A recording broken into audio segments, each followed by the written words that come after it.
Hi everyone, it's Martin and welcome to Open the Book. I hope you're all well. Good story for you today, but before we do that, I'd like to just remind you of where we were last week with Elijah. I'm sure you remember. He was having food delivered to him by the ravens in their beaks for his breakfast. Can anyone remember what he was drinking from though? You remember? It was the local stream. He was taking his water to drink from the stream. However, in today's story, things have got, pretty bad. In fact, very bad indeed. You see, there's been a drought for many months, and that stream has completely dried up. What will I do now? Elijah said loudly to God. Well, before we find out, let's do the rap. So when you're ready, we'll do it through twice and quite quick. Let's open the book. Let's take a look. Let's listen and see how good God can be. Let's open the book. Let's open the book. Let's take a look. Let's listen and see how good God can be. Let's open the book. Well done, that was very good. So the story is actually called The Jar and the Jug. You see, Elijah had survived a very long time in his Raven Ravine restaurant, but because there was no rain, the river, the stream, the brook had all dried up. What now? He cried to God. I'll die if I don't get any water, and if I stay here? The reply from God was, I am the real God. Remember, God said, not some statue made of sticks and stones. So I've planned ahead. There is a widow that lives in a small town called Zarephath, not far from here. Go and stay with her, and she will take care of you. So Elijah went to the small town, and there he found the widow, and she was collecting some sticks from the ground. Excuse me, he said to her. May I have some of your bread and water, please? The woman stopped picking up the sticks and just, stared at Elijah. I don't have any bread, she said wearily. All I have is a handful of flour and a few drops of oil in a jug. I'm picking up these sticks to make a little fire.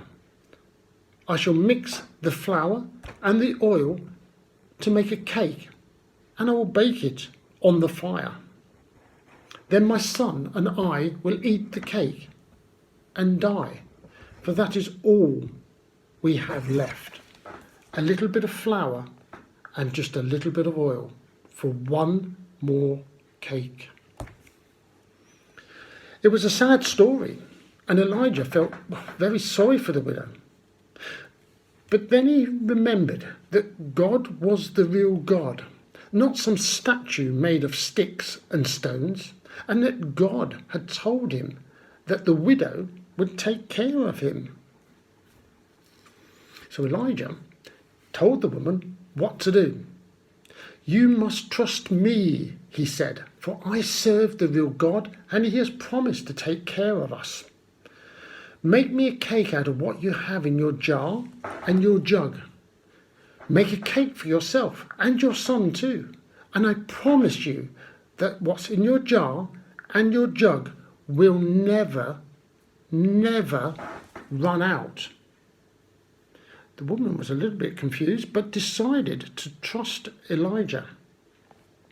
She did what she was told, and just as she promised, no matter how much flour she took from the jar and how much oil she poured from the jug, there was always some flour and some oil left. And so Elijah lived through the drought, even though it lasted for three whole years. with the help of the ravens in the ravine, with oil and flour from the widow's jar and jug, and most of all because he trusted in the real God and not some statue made of sticks and stones. That's the end of the story for today. But I would like you just to, think things through and close your eyes for a moment and think of that widow. Close your eyes again and let me just talk through. You see, God kept his promise to Elijah, and none of the people in today's story died because of that drought.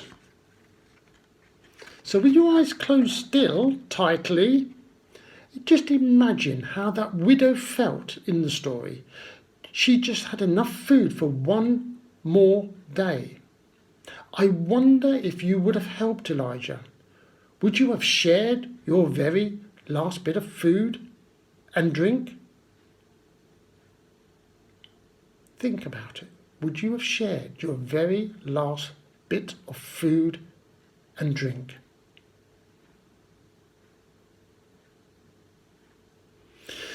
Well, to conclude, I would like to say a prayer and to finish. And if you'd like to make it your prayer, as normal, please say Amen at the end. So again, I ask you to close your eyes.